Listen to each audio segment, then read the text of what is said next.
و جل کی بارگاہ میں دعا ہے پروردگار عالم اس محفل پاک کے صدقے اس گھر پر گھر والوں پر خوب خوب رحمتوں اور برکتوں کی بارش نازل فرمائے۔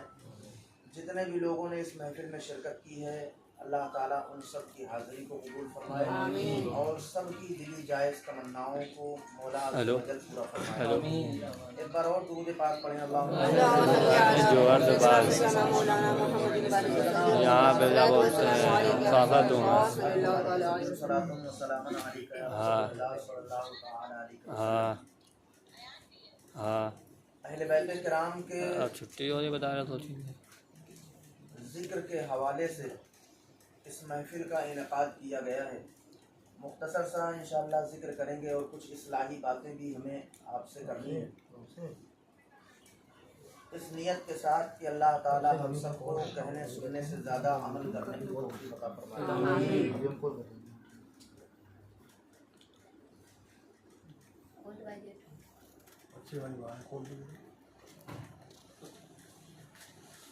صلی اللہ علیہ نبی الامی وآلہ صلی اللہ علیہ وسلم صلاۃ و سلام علیک یا رسول اللہ صلی اللہ تعالی علیہ وسلم۔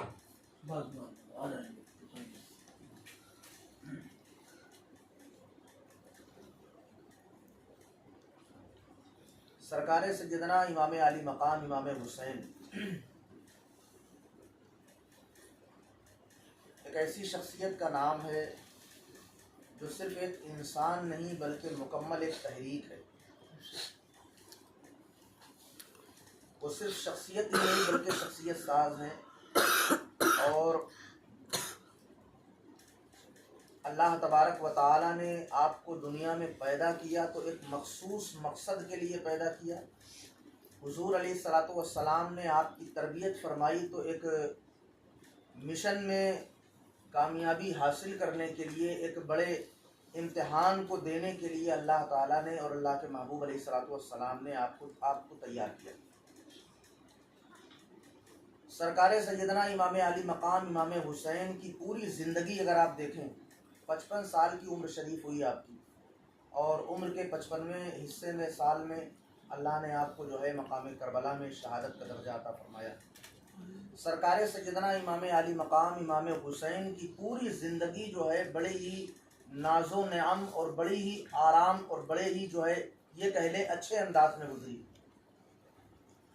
بڑے سے بڑے بادشاہ کے شہزادوں کو وہ سہولتیں اور وہ فیسلٹیز حاصل نہیں تھیں جو اللہ نے اور اللہ کے رسول نے امام حسین کو عطا فرمائی۔ دنیا کے کسی بھی بڑے سے بڑے بادشاہ کے بیٹے کے لیے جنت سے کپڑے نہیں آئے ہوں گے، لیکن امام حسین کے لیے اللہ نے عید کے موقع پر جنت سے کپڑے بھجوائے۔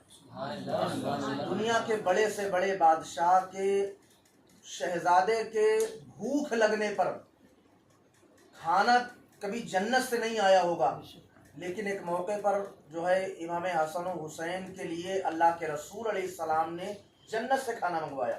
سبحان اللہ سبحان اللہ۔ تو غزے کی بڑی عظمت والی زندگی اللہ نے اس کے رسول علیہ الصلوۃ والسلام کے صدقے جو ہے امام حسین کو عطا فرمائی تھی، اور امام حسین کو جو خاندان ملا وہ خاندان بھی بڑا ہی بے مثل و بے مثال تھا۔ آپ کے نانا جان وہ رحمت للعالمین تھے، تمام رسولوں اور نبیوں کے سردار۔ آپ کے جو والد تھے وہ تمام ولیوں کے سردار تھے۔ آپ کی جو ماں تھیں وہ خاتون جنت سیدہ فاطمۃ الزہرا، جن کے بارے میں اللہ کے رسول علیہ الصلوۃ والسلام نے ارشاد فرمایا کہ میری بیٹی فاطمہ جنت کی تمام عورتوں کی سردار۔ تو غزے کی بڑا ہی عظیم گھرانہ اللہ نے آپ کو عطا فرمایا تھا، لیکن ان سب کے ساتھ ساتھ وقت اتنا زیادہ نہیں ہے کہ ہم پوری ڈیٹیل کے ساتھ وہ ساری چیزیں آپ کو بتائیں۔ بہت ہی شارٹ اور بہت ہی اختصار کے ساتھ ہم کچھ کربلا کا ذکر کر کے پھر کچھ اصلاحی باتیں کرنے کی انشاءاللہ ہم کوشش کریں گے۔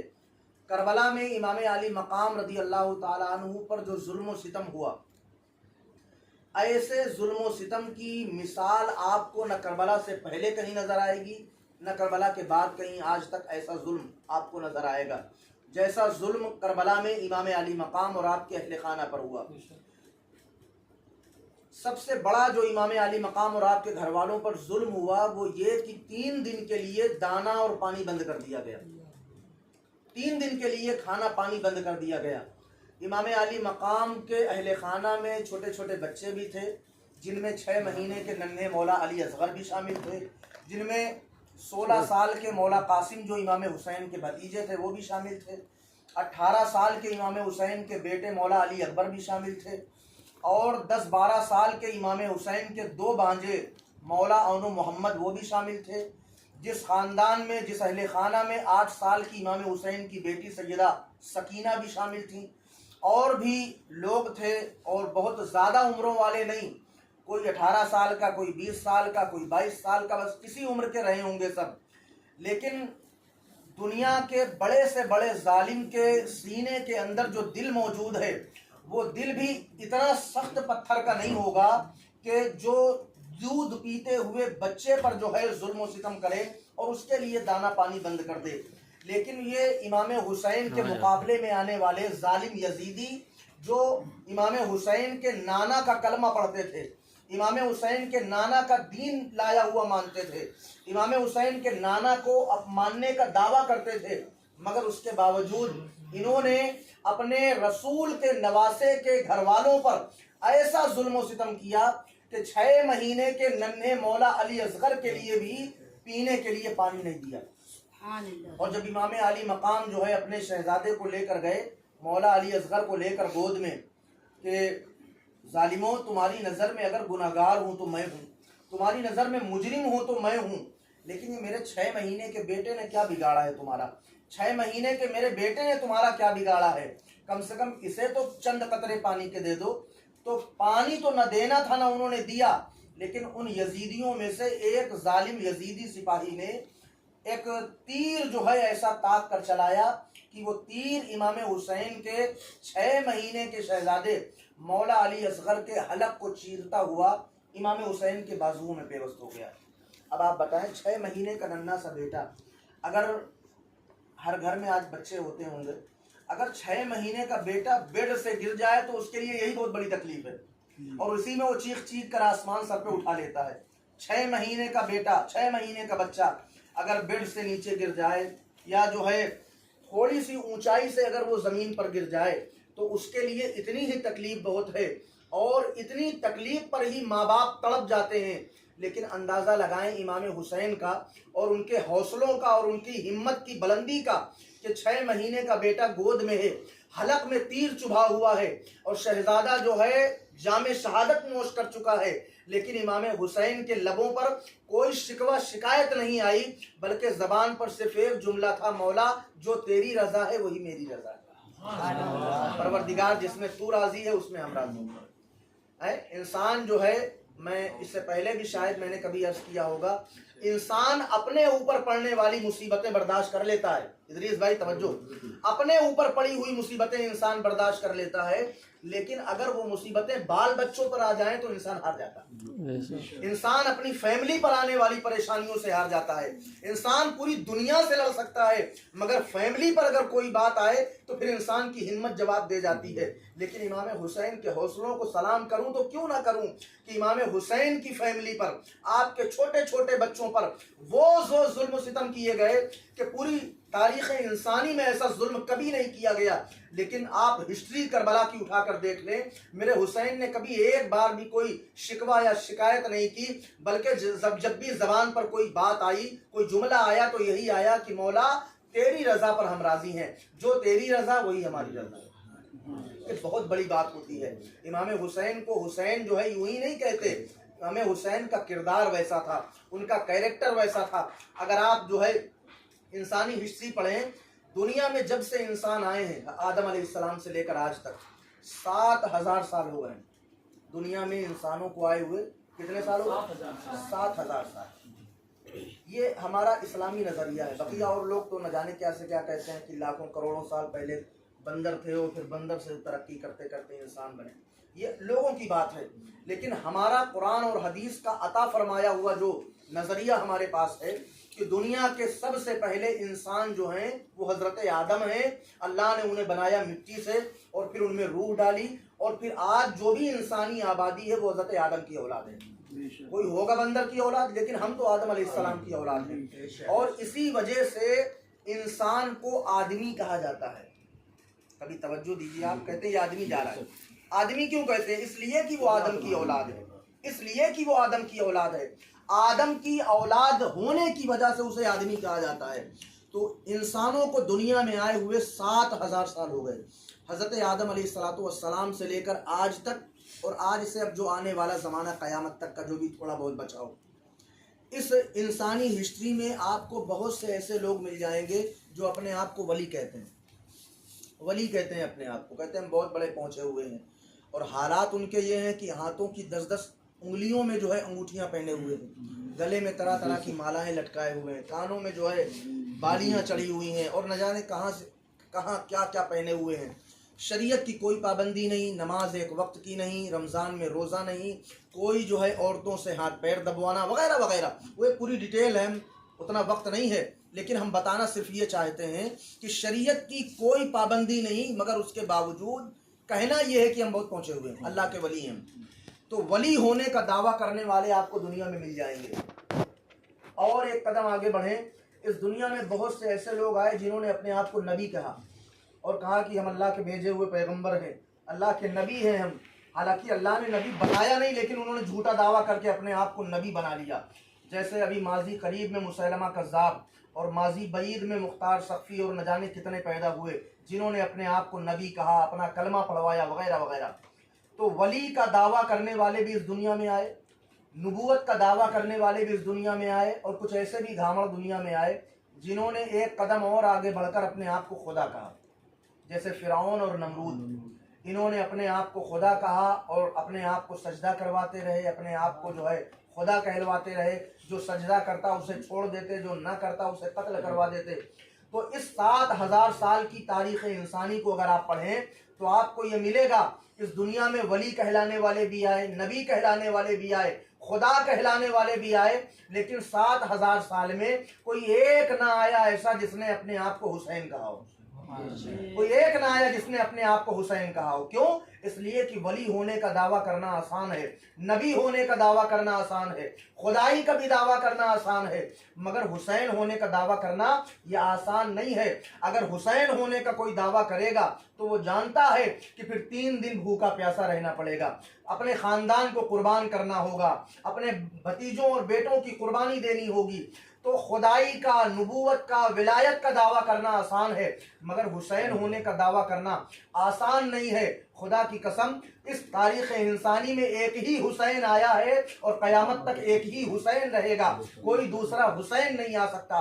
गुलाम हुसैन तो पैदा होंगे मगर अब कोई दूसरा हुसैन नहीं आ सकता। और दूसरा हुसैन क्यों नहीं आ सकता? वजह उसकी कि इस कायनात में फातिमा भी एक ही आई है, फातिमा भी एक ही आई है। दूसरा हुसैन पैदा करने के लिए फातिमा दूसरी लाना पड़ेगा, और दूसरी फातिमा को लाना इम्पॉसिबल है। तो जब फातिमा नहीं आ सकती तो फिर हुसैन कैसे आएंगे? इसलिए कि बेटों का किरदार तो माओं की गोद में पनपता है, बेटों का किरदार तो माँ की गोद में पलता है। आज से तकरीबन 10, 12, 15 साल या 20, 25 साल पहले हैदराबाद में बहुत बड़ी कॉन्फ्रेंस हुई थी, बहुत बड़ी कॉन्फ्रेंस हुई थी, और उस कॉन्फ्रेंस में बड़े बड़े जय्यद उलमा आए हुए थे। एक खातून जो है मजमे से खड़ी हुई और उसने जो है नॉन मुस्लिम खातून, उसने मजमे के उलमा को मुखातब करके एक बात कही कि मुसलमानों, ये बात बताओ, 1300 साल से ऊपर हो गए, आप करबला सुन रहे हो, करबला सुना रहे हो, लेकिन एक बात तो बताओ कि आपकी कम्युनिटी में, आपकी बिरादरी में कोई दूसरा हुसैन क्यों आज तक पैदा नहीं हुआ? कोई दूसरा हुसैन क्यों पैदा नहीं हुआ? एक ही हुसैन की बात आप करते रहते हो, आज तक आपकी बिरादरी में कोई दूसरा हुसैन क्यों नहीं पैदा हो सका? जब उसने सवाल किया, बड़े बड़े लोग थे, खामोश रहे, किसी से कोई जवाब न बन पड़ा। एक बुजुर्ग आलिम वही बैठे हुए थे, उन्होंने कहा, बेटी तुम्हारा सवाल अगर कंप्लीट हो गया हो तो मैं जवाब दूं? कहा जी आप जवाब दीजिए, मुझे जवाब चाहिए, कोई भी दे। वो बुजुर्ग आलिम खड़े हुए, उन्होंने कहा, बेटी बात दरअसल ये है कि दूसरा हुसैन इसलिए नहीं पैदा हुआ कि आज तक कोई दूसरी फातिमा ना पैदा हो सकी। अगर दूसरी फातिमा पैदा हो जाए तो हुसैन बनना कोई मुश्किल नहीं है, लेकिन बात दरअसल यही है कि फातिमा ही नहीं है तो हुसैन कहाँ से आए? तो इमाम हुसैन का जो किरदार अजीम बना है वो उसके पीछे उनके वालिदैन का, उनके नाना जान का बहुत बड़ा जो है हाथ रहा है। और इमाम हुसैन जो मैदान करबला में जुल्म और सितम आपने बर्दाश्त किए, ये जो है इसकी तैयारी बहुत पहले से कराई गई थी इमाम हुसैन को, वरना जितने जुल्म करबला में हुए, जितने मामलात करबला में हुए, अगर कोहे हिमालय भी होता तो अपनी जगह से हट जाता, मगर इमाम हुसैन थे, उनका हौसला था जो हिमालय से भी ज़्यादा बुलंद था। इमाम हुसैन डटे रहे, सारे जुल्म का, सारे सितम का हंस कर और जो है बखुशी बरज़ा आपने मुकाबला किया, और सारे इम्तिहान में जो है आपने कामयाबी हासिल की, सब्र और रज़ा का आपने जो है भरपूर मुजाहरा किया। इतने जुल्म और सितम का मुजाहरा और इतने जुल्म और सितम का सामना करने के बाद इमाम अली मकाम के ख़ानदान का एक एक फ़र्द शहीद हो गया। भतीजे शहीद, भांजे शहीद, बेटे शहीद, भाई शहीद, यहाँ तक के जो है 6 महीने का शहजादा भी शहीद, और आखिर में इमाम अली मकाम ने खुद भी जाम शहादत नोश किया। खुद भी जो है आपने शहीद हो गए और आपने जाम शहादत नोश किया। लेकिन एक दर्स जो इमाम हुसैन हमारे लिए दे गए, और एक चीज़ जो सोचने की हमारे लिए है कि ये सारा करबला का जो मामला पेश आया, इमाम हुसैन ने जो सब कुछ बर्दाश्त किया और खामोशी के साथ सब सहते रहे, आखिर इसके पीछे रीज़न क्या था, ये करबला का वाक़या क्यों पेश आया। बस ये सोचने की बात है, करबला का वाक़या पेश क्यों आया और क्यों ये सारे जुल्म और सितम इमाम हुसैन पर किए गए। आखिर यजीद और यजीद के सिपाही इमाम हुसैन से चाहते क्या थे, इमाम हुसैन से कौन सी शर्त मनवाना चाहते थे। तो बात एक थी कि यजीद ये चाहता था कि हुसैन मेरी बैत कर लें, हुसैन मेरे हाथों पर अपना हाथ दे दें। आज के दौर में अगर जो है हम किसी पार्टी को मानते हैं या किसी को अपना कायद और लीडर बनाना चाहते हैं तो हम उसे वोट देते हैं। आज ये वोट का ज़माना है, वोटिंग का। आप जिसे वोट दे रहे हैं गोया कि आपने उसे लीडर मान लिया। उस दौर में वोटिंग नहीं होती थी, बल्कि हाथ पर हाथ देकर बैत की जाती थी। अगर आप हमें अपना लीडर मानते हो तो आप हमारे नाम की बैत कर लो। यजीद यही चाहता था कि इमाम हुसैन मेरे हाथ पर बैत कर ले, मुझे अपना लीडर मान ले। इमाम हुसैन ने कहा मैं अपनी जान दे सकता हूं मगर तुझे अपना लीडर नहीं मान सकता, तुझे अपना बादशाह नहीं मान सकता। वजह क्या थी? वजह यह थी कि यजीद खुल्लम खुल्ला शराब पीता था, यजीद बदकारी किया करता था, यजीद जुआ खेलता था। यजीद के घर में, यजीद के महल में नाचने और गाने वाली सैकड़ों लड़कियां जो है वहां रहा करती थीं, रक्स व सुरूद की महफिलें आरास्ता होती थीं। पूरी जिंदगी में यजीद ने सिर्फ एक हज किया, और आपको हैरत होगी कि जब वो हज करने के लिए गया तो उसके साथ में शराब के बर्तन भी गए थे, रास्ते में शराब पीता हुआ गया। तो ऐसा अय्याश इंसान, शरीयत की खुल्लम खुल्ला जो है खुल्लम खुल्ला शरीयत की नाफरमानी करने वाला, इमाम हुसैन के नाना की शरीयत का मजाक उड़ाने वाला, ऐसा शख्स जब बादशाह बना और उसने चाहा कि हुसैन मेरी बैत कर ले, इमाम हुसैन ने फरमाया मैं सब कुछ कर सकता हूँ, तेरी बैत नहीं कर सकता। और फिर यजीद ने बैत न करने की वजह से यह सारा मामला करबला का जो हुआ ये सब पेश आया। यजीद ने जुल्म सितम किया, पानी बंद करवाया, खाना बंद करवाया, बाल बच्चों को शहीद किया, आखिर में इमाम हुसैन को भी शहीद कर दिया। इमाम हुसैन ने कहा मैं सब कुछ कर सकता हूँ, बाल बच्चे कुर्बान कर सकता हूँ, घर बार लुटा सकता हूँ, अपनी जान भी दे सकता हूँ, मगर तेरे हाथ पर बैत नहीं कर सकता। अब एक बात हमारे सोचने की है कि करबला में इमाम हुसैन ने यजीद की बैत नहीं की, क्यों? इसलिए कि यजीद शराब पीता था, इसलिए कि यजीद नाच गाना करता था, यजीद नाच गाने देखता था, यजीद बंदरों के नाच और बंदरों का तमाशा देखता था, यजीद जो है रक्स व सुरूद की महफिलें आरास्ता करता था। अब आप एक बात खुद सोचें, हाथ उठाने की ज़रूरत नहीं है, बस अपने ज़मीर से फैसला करें कि इमाम अली मकाम ने शराब पीने वाले यजीद के हाथों में हाथ नहीं दिया, तो अगर आज के दौर में कोई शराब पीकर या हुसैन के नारा लगाए और वो ये समझे कि मैं पक्का हुसैनी हूँ और हुसैन का नारा लगाकर मैं जन्नत में जाने का हकदार हूँ, अरे मैं कहना चाहूँगा कि अक्ल के यतीमों, कल जब यजीद शराब पीता था और हुसैन ने उसके हाथ में अपना हाथ नहीं दिया, तो आज के शराब पीने वाले के हाथ को पकड़कर हुसैन जन्नत कैसे ले जाएंगे? कैसे हुसैन जन्नत ले जाएंगे? कल जब उसके हाथ में हाथ नहीं दिया तो आज के शराब पीने वाले के हाथ में कैसे हुसैन अपना हाथ दे सकते हैं? अगर कल यजीद बंदरों का नाच देखता था, बंदरों का तमाशा देखता था, और इमाम हुसैन ने बंदरों का नाच और तमाशा देखने वाले के हाथ में अपना हाथ नहीं दिया, उसे अपना लीडर नहीं माना, तो आज अगर कोई लड़कियों का नाच देखे और लड़कियों के डांस देखे और लड़कियों के डांस देखे और अपने घर की शादियों में उसके घर की फैमिली की लड़कियां खुद डांस करें, नाचें, तो बताएं इमाम हुसैन को ऐसा शख्स जो है कैसे पसंद आएगा? जब नाच देखने वाले को हुसैन अपना लीडर नहीं मान सकते, तो नाच कराने और देखने वाले को हुसैन अपना गुलाम कैसे मान लेंगे? तो इस तरह की जो है यजीद के अंदर जो खुराफातें थी, यजीद के अंदर जो खुल्लम खुल्ला शरीयत का मजाक उड़ाना, शरीयत की जो है धज्जियां उड़ाना, जब इमाम आली मकाम ने ऐसे इस तरह से यजीद के मामलात को गवारा नहीं किया, तो आज के दौर में अगर कोई शरीयत की नाफरमानी करे, शरीयत का मजाक उड़ाए, तो इमाम हुसैन को ऐसी चीज़ें किस तरह से गवारा हो सकती हैं? इमाम हुसैन को ऐसे मामलात किस तरह से गवारा हो सकते हैं? और आज हद ये है कि इमाम हुसैन का नाम लेकर हमने उन्हीं के नाना की जो है शरीयत का मजाक उड़ाना शुरू कर दिया, उन्हीं के नाना की शरीयत का मजाक उड़ाना शुरू कर दिया। इमाम हुसैन के नाम पर आज आप देखें कि कितनी खुराफातें हमारे यहाँ होती हैं। जुलूस में इमाम हुसैन का नाम का जुलूस निकालते हैं और उस जुलूस में इमाम हुसैन के नाना की शरीयत का कुल्लम कुल्ला मजाक उड़ाते हैं। और हद ये है कि मैंने तो ये भी सुना है कि इमाम हुसैन के जुलूस में लोग शराबें पी कर जाते हैं, शराबें पी कर जाते हैं, या हुसैन के नारे लगाते हैं, इमाम हुसैन के जुलूस में चलते हैं और इमाम हुसैन के नाना की शरीयत का मजाक उड़ाते हैं। इमाम हुसैन के जुलूस में शिरकत करके एक तरफ मोहब्बत का दावा और दूसरी तरफ उनके नाना की शरीयत का मजाक उड़ाकर इमाम हुसैन का नाम लेकर किरदार यजीदियों वाला अपनाया जा रहा है।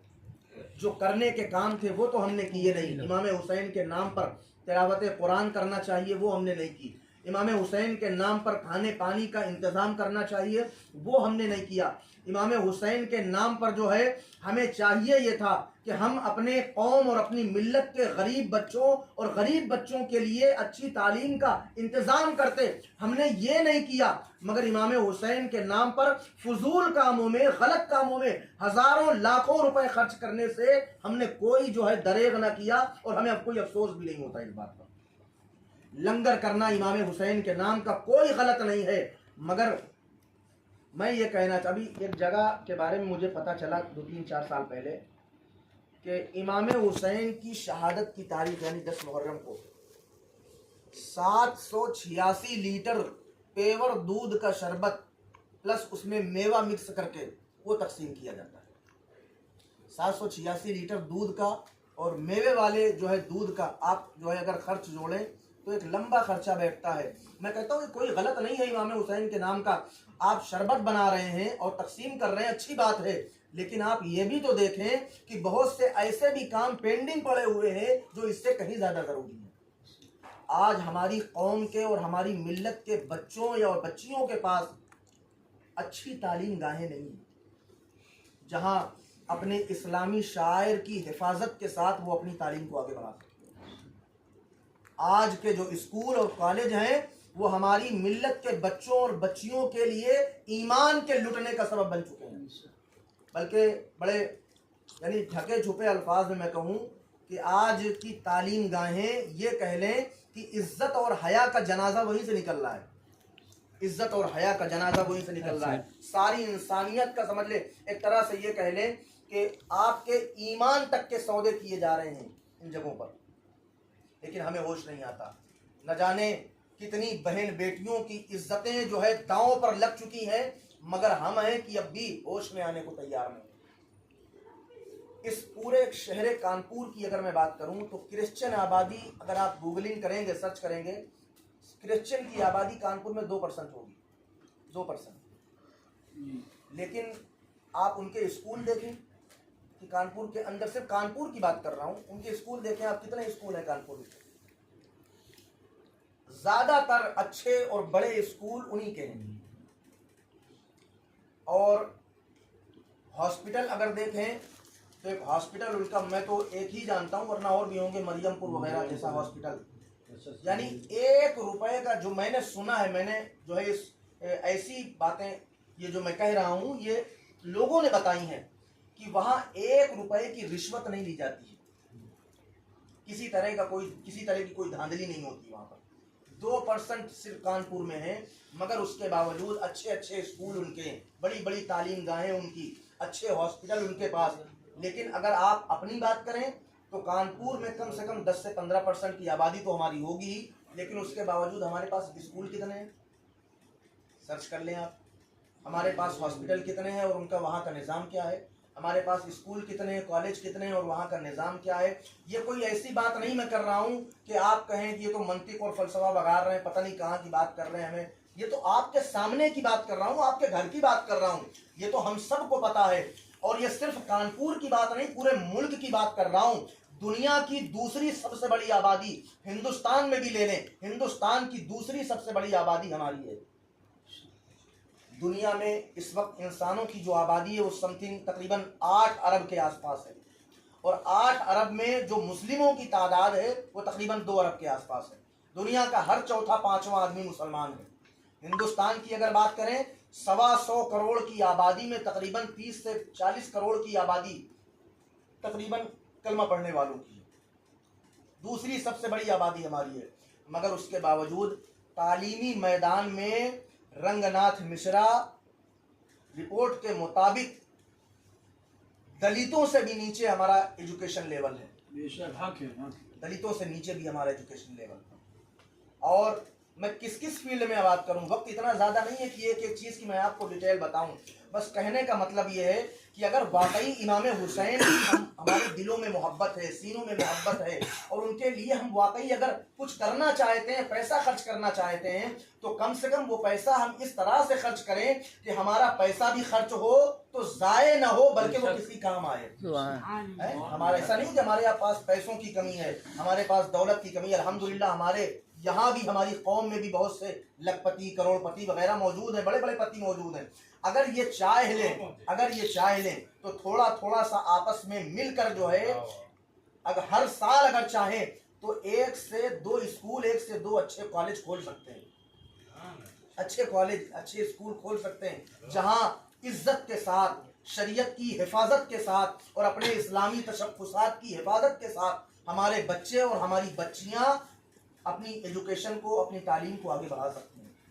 अगर हमारे फजूलियात के जो खर्चे हैं, अगर उनको रोक ले तो हमारी बहुत सी चीज़ें जो हैं बेहतर हो सकती हैं। हमारे यहाँ साल में 4 जुलूस निकलते हैं। मुहर्रम का जुलूस, फिर 2 महीने बाद रबीउल अव्वल शरीफ का जुलूस जो एशिया का सबसे बड़ा जुलूस है, फिर उसके 1 महीने बाद 11वीं शरीफ का जुलूस, और फिर अब एक चौथा जुलूस, जुलूस गरीब नवाज शुरू हो चुका है। ये 4 जुलूस हमारे यहाँ निकलते हैं। और इन 4 जुलूसों में जो गाड़ियाँ बुक की जाती हैं, जो मैंने अंदाज़ा लगाया कि एक गाड़ी जो छोटा हाथी बुक की जाती है और उसमें जो डीजे वगैरह बनते हैं, एक गाड़ी कम से कम 5 से 7 हज़ार 8 हज़ार की लोग होती है। और रबीउल अव्वल शरीफ के जुलूस में सिर्फ अगर इस एरिया की मैं बात करूँ, दुरूद पाक पढ़े, अल्लाहुम्मा सल्ली अला सय्यदना व मौलाना मुहम्मद सलातुन व सलामुन अलैका या रसूल अल्लाह। अगर सिर्फ इस एरिया की बात करूँ, अभी उधर चमनगंज, बेकरगंज परेड नहीं जा रहा हूँ, सिर्फ अगर इस एरिया की बात करूँ तो रबीउल अव्वल शरीफ का जो जुलूस निकलता है हमारे यहाँ पर, अगर आप एक जगह पर खड़े हो जाएं तो तकरीबन 1 से 1.5 घंटे जुलूस निकलता रहेगा, गाड़ियाँ निकलती रहेंगी, और तकरीबन 150 से 200-250 गाड़ियाँ होती हैं। अब एक गाड़ी का 5,000 रुपये अगर आप जोड़ लें तो 200-300 गाड़ियों का कितना हो गया? एक गाड़ी 5,000 रुपये की, और 100 गाड़ियों का तकरीबन 5 लाख, 2 गाड़ियाँ 250-300 गाड़ियाँ तो 10 से 15 लाख रुपए एक जुलूस में। फिर उसके 1 महीने बाद 11वीं शरीफ का जुलूस भी वैसे ही निकलता है जैसे जुलूस रहमतुल लिल आलमीन, थोड़ा सा 19 होगा उससे, लेकिन जुलूस उतना वो भी वैसे ही होता है। उसमें भी 100-200 गाड़ियाँ आप जोड़ लें, 10-15 लाख उसका खर्चा ले लें। मुहर्रम शरीफ के जुलूस में इसमें गाड़ियाँ बुक होती हैं, डीजे वगैरह, और अगर इसका खर्चा आप अंदाज़ा लगाएं तो तकरीबन 10 से 15 लाख इसका खर्चा। जुलूस गरीब नवाज शुरू हो रहा है, 5-10 लाख उसका, यानी ये मान के चलें तकरीबन 50 लाख रुपए साल का हमारा सिर्फ जुलूसों में खर्चा हो रहा है। और 50 लाख रुपए खर्च करने के बाद फायदा हमें 1 पैसे का हासिल नहीं हो रहा है, 1 पैसे का हासिल नहीं हो रहा है। हम कारोबार का रोना रोते हैं, बिजनेस का रोना रोते हैं, कारोबार नहीं है, बिजनेस नहीं है। हम जैसे लोग अगर कहीं किसी के पास पहुंच जाते हैं मदरसे या मस्जिद की रसीदें लेकर, तो पहुंचने के बाद सलाम दुआ करने से पहले ही वो जो है रोना धोना शुरू कर देता है कि हज़रत बड़ी मंदी चल रही है, बड़ा कारोबार डाउन चल रहा है। जिस कौम के कारोबार और बिजनेस का ये हाल हो कि हर शख्स रो रहा हो कारोबार और बिजनेस को लेकर, उसी कौम का हाल ये है कि सालाना 50 लाख रुपए, कम से कम 50 लाख रुपए वो ज़ाय कर रही है, जिसका 1 रुपए का फायदा नहीं मिल रहा। दुनिया में छोटे से छोटा बेवकूफ़ भी, बड़े से बड़ा बेवकूफ़ भी आपको ऐसा नहीं मिलेगा जो लाखों रुपए खर्च करके 1 रुपए का फ़ायदा न ले रहा हो। ये हमारी जो है अक्लमंदी है कि हम 50 लाख रुपए खर्च करके 1 रुपए का फ़ायदा नहीं वसूल कर रहे हैं। अगर सिर्फ 1 साल के जुलूसों का खर्चा हम ये बंद कर दें तो हमारा एक बेहतरीन स्कूल तैयार हो सकता है हर साल। और फिर शादी बारातों के जो खर्चे हमारे यहाँ होते हैं, अगर उनको भी देखा जाए तो बात बहुत आगे निकल जाएगी अगर एक एक चीज़ को हम इस तरह से हिसाब किताब लगाएं। बस अर्ज़ करने का मकसद यही है कि वाकई अगर हम सच्चे हुसैनी हैं, अगर वाकई हम सच्चे हुसैनी हैं तो फिर काम वो करें जिससे मेरे आका हुसैन को तवज्जो इधर रखें। दुरूद पाक पढ़ें। अल्लाहुम्मा सल्ली अला सय्यिदना व मौलाना मुहम्मदिन वाली व अस्हाबिही वसल्लम सलातो व सलामन अलैका या रसूल अल्लाह सल्लल्लाहु तआला अलैहि वसल्लम। बस आखिरी 2 मिनट की बात, अगर वाकई हम सच्चे हुसैनी हैं तो फिर काम हमें वो करना चाहिए जिससे मेरे आका खुश हों, जिससे मेरे आका हुसैन की रूह खुश हो, और जिससे मेरे आका सल्लल्लाहु तआला अलैहि वसल्लम की रूह खुश हो, जिससे हमारा मौला खुश हो। और वो काम क्या है? अगर वाकई इमाम हुसैन से मोहब्बत है तो फिर इमाम हुसैन का ये किरदार भी हमें याद रखना चाहिए कि मैदान करबला में इमाम हुसैन ने अपना सर कटा दिया मगर अल्लाह का सजदा नहीं छोड़ा इमाम हुसैन ने। तो अगर सच्चे हुसैनी हैं तो फिर हमें भी अल्लाह के सजदे की फिक्र करनी चाहिए। अगर वाकई हम सच्चे हुसैनी हैं तो फिर एक दूसरे की खैर ख्वाही के जज्बे से हमें सरशार होना चाहिए, एक दूसरे के लिए प्यार मोहब्बत का जज्बा होना चाहिए, एक दूसरे के लिए खैर ख्वाही का जज्बा होना चाहिए, एक दूसरे के लिए तरक्की, वो दूसरा तरक्की करे मेरा भाई, ये जज्बा होना चाहिए। और अगर वाकई हम सच्चे हुसैनी हैं, खुद हमें अपने आप को तालीम से आशना करना चाहिए। अगर वाकई हम सच्चे हुसैनी हैं तो हमें अपने बच्चों को तालीम से आशना कराना चाहिए। आज अफसोस ये है हम मुसलमान हैं मगर अंग्रेज़ी तो हमने इतनी पढ़ ली कि अंग्रेज़ों को पढ़ा सकते हैं, लेकिन कुरान इतना भी नहीं पढ़ा कि कम से कम अपने बाप के, अपनी माँ के इंतकाल पर हाथ उठाकर अपने माँ बाप के लिए दुआएं तक कर सकें। इतना भी कुरान नहीं पढ़ा हमने। और दुनियावी तालीम में तो हम इतना ज़्यादा आगे बढ़ गए, बड़ी बड़ी पोस्टों पर पहुंच गए और अच्छी से अच्छी सैलरी लेने वाले बन गए, लेकिन कुरान हमने इतना भी नहीं पढ़ा, दीन हमने इतना भी नहीं सीखा कि अपने बाप की और अपनी माँ की नमाज जनाजा तक पढ़ा सके। इतना भी दीन हमने नहीं सीखा। आज जो है दीन इतना भी हम नहीं सीख सकते कि कम से कम अपने माँ बाप के लिए मग़फ़िरत की दुआ खुद कर सकें, कम से कम 2-4 सूरतें पढ़कर। उसके लिए भी, अपने माँ बाप के लिए मग़फ़िरत की दुआ करवाने के लिए भी हम किसी मौलाना के मोहताज होते हैं कि मौलाना आएंगे तो वो दुआ करेंगे हमारी माँ के लिए, वो दुआ करेंगे हमारे बाप के लिए। क्यों भाई, क्यों? बाप की सारी विरासत पर आपका हक है, माँ बाप की सारी जायदाद पर कब्जा आपने किया है, और माँ बाप की मग़फ़िरत की दुआ मौलाना करेंगे? आप कब दीन सीखेंगे? आप कब कुरान पढ़ना सीखेंगे? आप कब इस लायक बनेंगे कि 4 सूरतें पढ़कर अपने माँ बाप के लिए मग़फ़िरत की दुआ कर सकें? आप कब इस लायक होंगे कि अपने माँ बाप के लिए नमाज जनाजा उनकी कम से कम आप पढ़ा सकें? आप औलाद हैं, आपकी जिम्मेदारी पहली बनती है। और ये बात बिल्कुल हकीकत, कड़वी बात है मगर बिल्कुल हकीकत है। आप अगर मुझे दुआ के लिए बुलाएंगे, किसी और आलिम को दुआ के लिए बुलाएंगे, हम अगर आएंगे इनके पास तो हमारे दिल में शायद ये लालच हो कि चलेंगे तो कम से कम 1500 का इंतजाम हो जाएगा। कोई और आएगा शायद यही लालच लेकर आएगा कि कुछ पैसे मिल जाएंगे, बिरयानी मिल जाएगी, वगैरह वगैरह। लेकिन एक बेटा जब अपने बाप के लिए दुआ करेगा, एक बेटा जब अपनी माँ के लिए दुआ करेगा तो वो पैसे की लालच में नहीं हाथ उठाएगा, वो अच्छे खाने की लालच में हाथ नहीं उठाएगा। वो दुआ करेगा तो बेटे के जज्बे से दुआ करेगा, माँ के लिए, बाप की मोहब्बत में दुआ के लिए हाथ उठाएगा। तो जब बात दिल से निकलेगी तो फिर अल्लाह की बारगाह में फौरन कबूल होगी, अल्लाह की बारगाह में फौरन कबूल होगी। तो अगर हम वाकई सच्चे हुसैनी हैं तो हमें जो है صرف نام کا نہیں بلکہ کردار کا حسینی بننا چاہیے۔ کردار کا حسینی وہی ہوتا ہے جو کبھی جھوٹ نہ بولے، کردار کا حسینی وہی ہوتا ہے جو کبھی دھوکہ نہ دے، کردار کا حسینی وہی ہوتا ہے جو کسی کو تکلیف نہ پہنچائے، کردار کا حسینی وہی ہوتا ہے جو خود اپنے اوپر آنے والی مصیبتوں کو برداشت کر لے مگر اپنے بھائیوں کو سکھ پہنچائے، اپنے رشتہ داروں کو سکھ پہنچائے۔ آج ہمارا حال یہ ہوتا ہے کہ اپنا کام بنتا بھاڑ میں جائے جنتا، یہ ہمارا نعرہ ہے، یہ ہمارا نعرہ ہے۔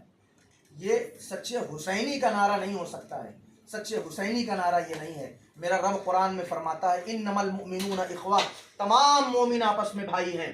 میرے آقا نے حدیث پاک میں فرمایا کل مومن اخوہ، ہر مومن آپس میں بھائی ہے۔ تو جب ہم بھائی ہیں تو پھر سچے حسینی وہی ہوتے ہیں جو اپنے بھائیوں کا بھی خیال رکھتے ہیں، اپنے آرام سے زیادہ دوسروں کی فکر کرتے ہیں۔